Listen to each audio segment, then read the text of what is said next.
Okay, so for the third phase of this abyss, it's the same thing it was the last two iterations. At this point, I've landed on the two teams that I'm comfortable with using for this. I use Raiden National on side one, and I use a Hyperbloom team on side two. I find that using Galon with the Raiden National team on side one is most optimal because Chamber 2 has that flying enemy in it, and the only way you're going to take it down is with a bow. And right now, this first attempt at Chamber 1 actually does end up in a loss, which is part of how I'm able to just explain what we'll be doing later in this abyss.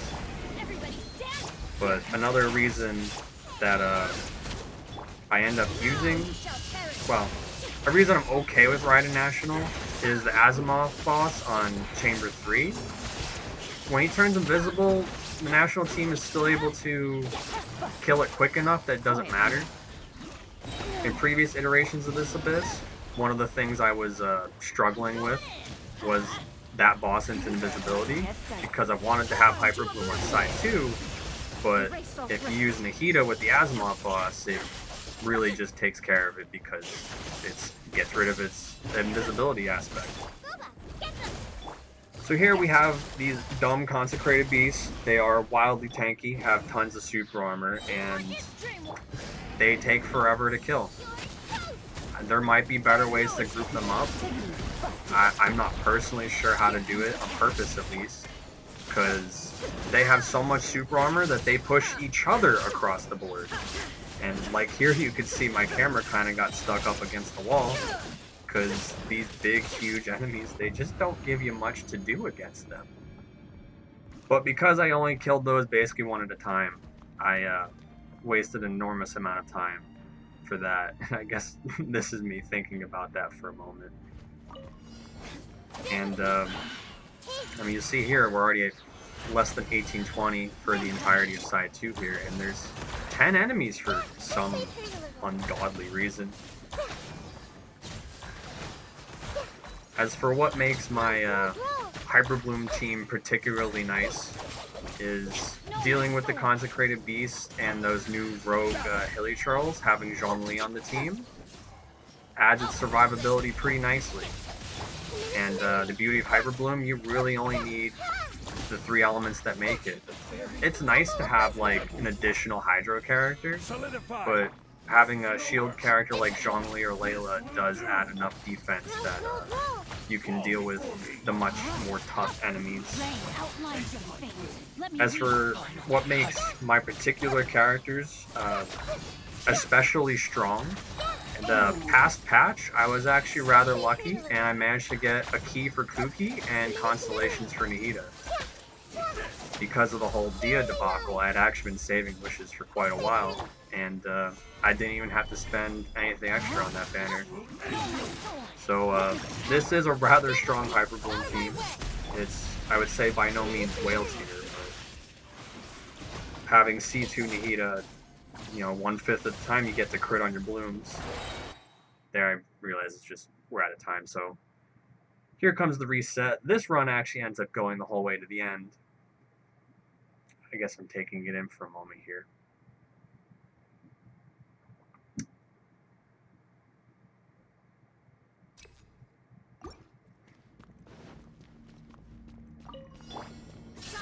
So this opening part's pretty easy because of the AoE you get from Shangling and Overload.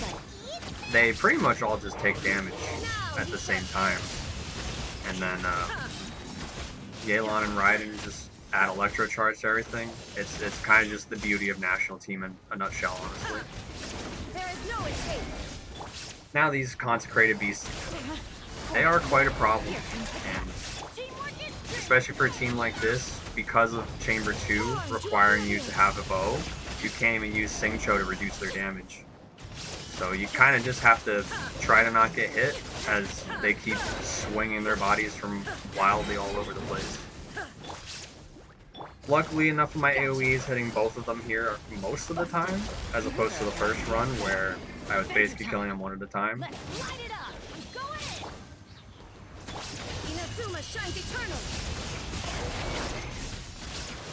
Yeah, here they end up pushing you into the wall, and you like can't even see anything. They are a very, very annoying enemy that is just too tanky. Here I wasted that Yelan ult. I didn't realize the green one had already died.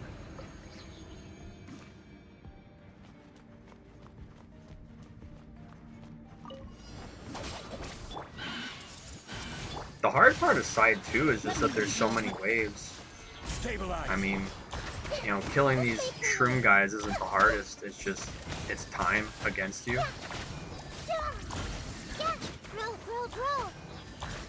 This team's pretty much just some straightforward Hyperbloom. Just keep Kuki's circle going. Sack's sword on Singcho keeps his ult up pretty much all the time as long as you don't miss. And it's pretty easy to keep the Hida E skill and stuff as well.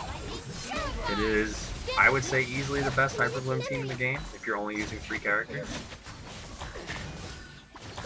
These Kairagi here can be pain in the butt, because as you see, he immediately went into his enraged state. And that's a bit of a time waste. Luckily, we're doing much better on time this second time around. We have a full 50 seconds still to kill both of these guys.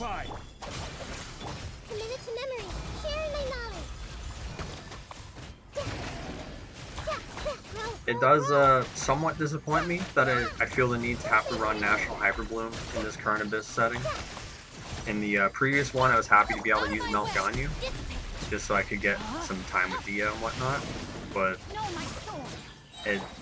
just go Hyperbloom for these nuisances of enemies. It seems to be the best strategy. This Abyss, you can run Nilo, but Chamber 3, the triple Kenki, depending on what characters you have for your Nilo team, that could be quite difficult. In a previous iteration of Abyss, I ended up getting to the Chamber 3 with a Nilo team where my Kale was already dead. And I ended up having to reset and do the whole thing again. I don't know why this thing's rocket boosters, I guess. I don't know why they're not vulnerable until some undisclosed time. But that right there is why you need Yelan. You need to be able to take him out of the air. If you're bringing Singcho here in a more standard ride of National, you're probably going to have a bad time, because I don't even know if you're going to be able to get him out of the air. He wastes so much time when he's in the air, and so many characters can't hit him. I would say maybe a Yoimiya team on side 1. I don't know how she deals with the boss in Chamber 3 though. It's just one of the other tough things about this Abyss. It has so many different criteria your teams need to meet that you kind of just end up needing really meta teams to get by. But as you can see, if you do have this flavor of National, it does just go down. That was slightly unlucky timing. I did want to build my particles back up for Chamber 3, but I also had to take it back out of the air again. So we just start running our E skills again on that last sliver of health, which is kind of important in Chamber 3, because the Azimuth boss, if your energy is weird and you don't have any while it's invisible, that can make that take a while. These rogue Heliotros, they can be pain in the butt, especially if you bring something like a Bennett, because they have Hydro attack, so if you self-infuse with an element, they will hit you with a Vaporize, and they'll do just so much damage to you. Which again is part of why Zhongli is on this flavor of the Hyperbloom team. I will also say the blessing for this Moon of the Abyss is related to Hyperbloom, Bloom, and Virgin, which makes this Hyperbloom team just even crazier than it already is. Testing my patience.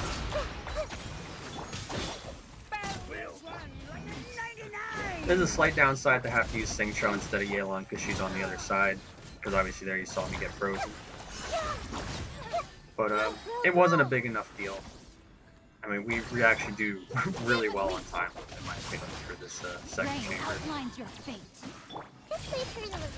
Really, Chamber 1 might be one of the hardest things. Otherwise, the difficulty of this Abyss is having a team that's capable of running all 3 chambers, just because they ask for different things.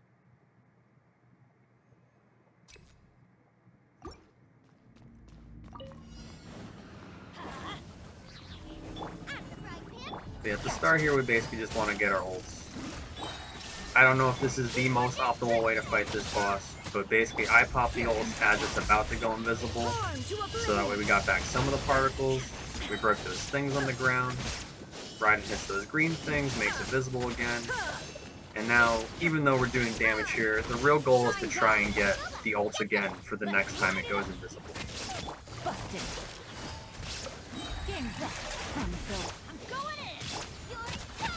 If you don't know the nuance of a Raiden national team, by the way, one of the things you want to do is make sure you have her E skill and Xiangling's Guoba up on the enemy before you do all the ults, because those things add buffs that can be snapshotted for Xiangling, in addition to a resistance drop on them.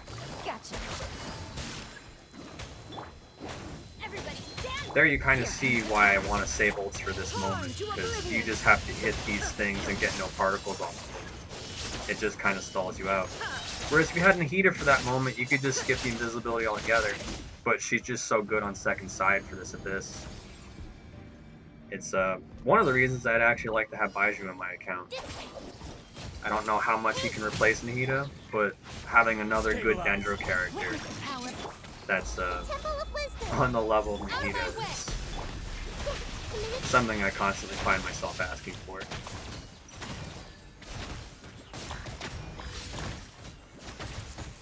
I find with this triple Kenki fight, I just run to the left at the start and try to hit that one first.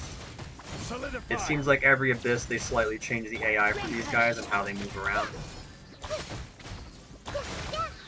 I would definitely say one of your goals should be to try and hit more than one of them at the same time. But a lot of the time, I think the important thing is to just not die to them. In fact, the reason I dropped a meteor there was I thought he was going to do his ult, but he actually ended up dying. So, kind of a waste of a meteor. But again, the real issue of triple Kenki fight is whether or not they kill you, for the most part. If you have a team that's able to stay alive on them these days, it's probably strong enough to win, provided you have some sort of grouping or AoE going on. And then that's pretty much it for the commentary. Going to show the builds at the end of the video, and yeah. Ow! Where did that come from?